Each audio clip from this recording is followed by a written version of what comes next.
pepper, I'm sorry. I'm going to put white pepper.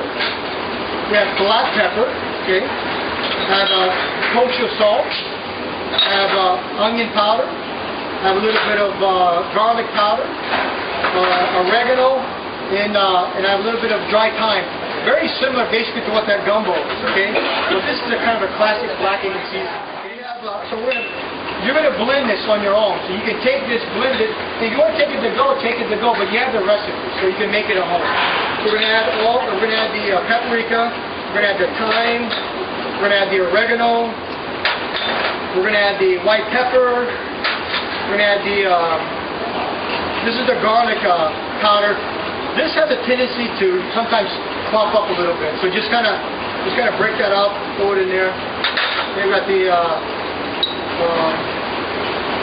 garlic powder or cayenne pepper. I love a lot of cayenne pepper. And once again, you can adjust the recipe. If you find it's too hot for you, just take a little bit of the cayenne pepper out. Kosher salt and black pepper. Okay, so what you're going to do is you want to mix that up. See that? All right? And then you are going to have the most amazing Cajun blackening spice you ever tried in your life. Okay? This is mine. If Papa Rome has nothing. That'll last forever. Sorry, buddy. That'll last forever if you want to make a good yeah. Oh my God. You can like quadruple the thing. You can multiply times 5 or whatever. So that's my Cajun seasoning. I gave it away. You guys have it. So okay, so just make sure you mix it up really good. And what I want you to do is put it on your plate, right? So once you make it, you want to get that on your plate, right? Okay. See how that clumps up that garlic powder? It tends to do that sometimes. So break that up, crumble it up, and I like to put it on plates. A lot of times when I'm cooking steaks, or if I'm going to crust the steak or do steak au poivre or whatever, I put it in a plate and I'll get the protein and I'll press it into the spices because it really sticks to the meat. Okay.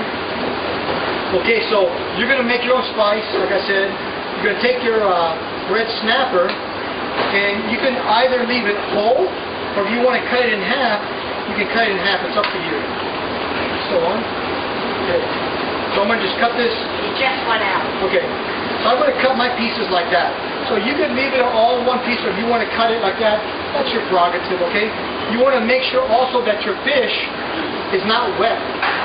Okay? You want to make sure you pat it dry, get all the water off of it, okay? You know why? That's right. Okay. So I'm going to take this and I put one side in there, pack it down. Right? So that way we're going to get a nice crust on that side. Okay? Alright? With me? We're going to do both these pieces like this. And this is going to be a really quick one-pan dish, okay? So you can sprinkle a little bit on the backside if you want. It's going to be really flavorful because the spice is so... Okay, so we're going to use clarified butter. Okay, so we're going to pan sear your fish in the clarified butter. Okay, clarified butter, A, has great flavor, and B, it holds a very high temperature.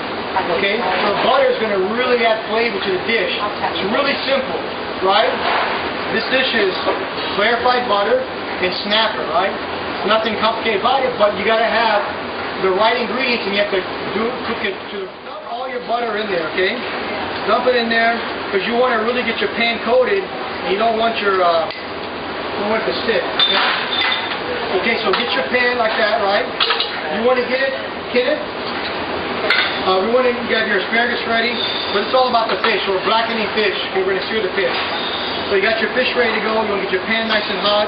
And once again, the pan can get hot, but it's not going to burn the butter because we clarified it and it holds a greater temperature. Okay, it's going to be. What are the fish do you use besides that? Oh my God, I've blackened everything. I've blackened swordfish, salmon, whitefish, halibut, sea bass. I don't think there's a piece of fish I haven't blackened. So I think it's pretty much up to you. It doesn't have to be snapper. The reason I'm using snapper is because it's a good flavorful fish and it's thin. So I can sear it, turn it over, and it's done. So it's a really quick fish to make. Okay, so we're going to let that pan go like that. And once you see it start to get hot, okay, you start to see your oil kind of move around, that's when you don't want it to smoke. If it's smoking, it's too hot. So we're going to throw our fish in there. And this is really important, okay? If your pan's too hot, turn it down because you're going to burn it really bad. Put your fish in there. Everybody has a tendency to want to move that pan, right? You don't need to move the pan. You know, this is Teflon coated pan. Let it do its thing. Put it in the pan. Make sure the pan's nice and hot, and let it sit there for a minute. Okay. If you move it, what's going to happen is the spice is going to come off. So just let it cook.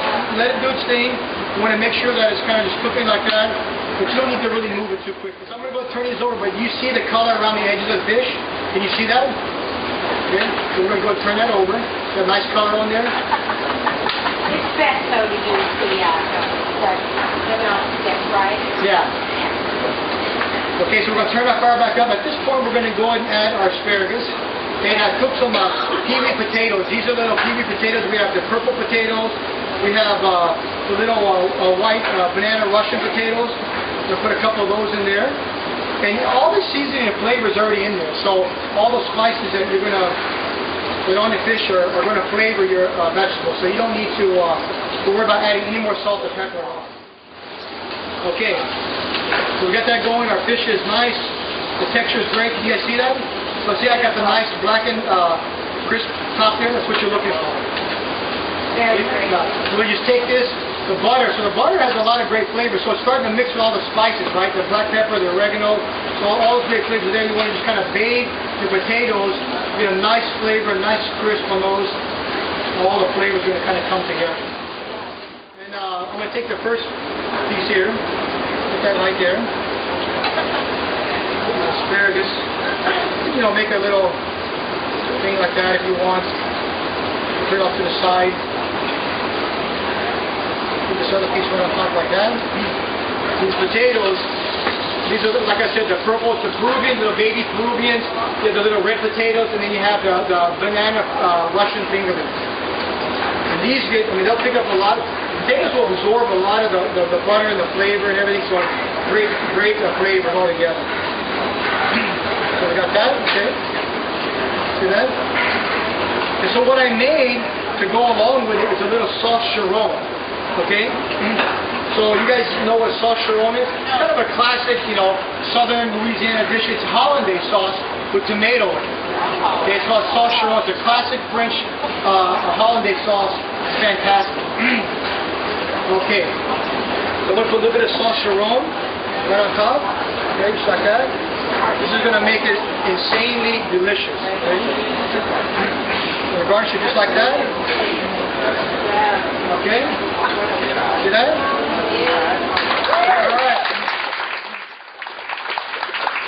So this is, my recipe, blackened red snapper, potatoes, great recipe. So I hope you guys enjoy it. And so you're going to be cooking your fish today. So you guys ready? Yeah. Alright, take your time. It's going to be fun. So let's go.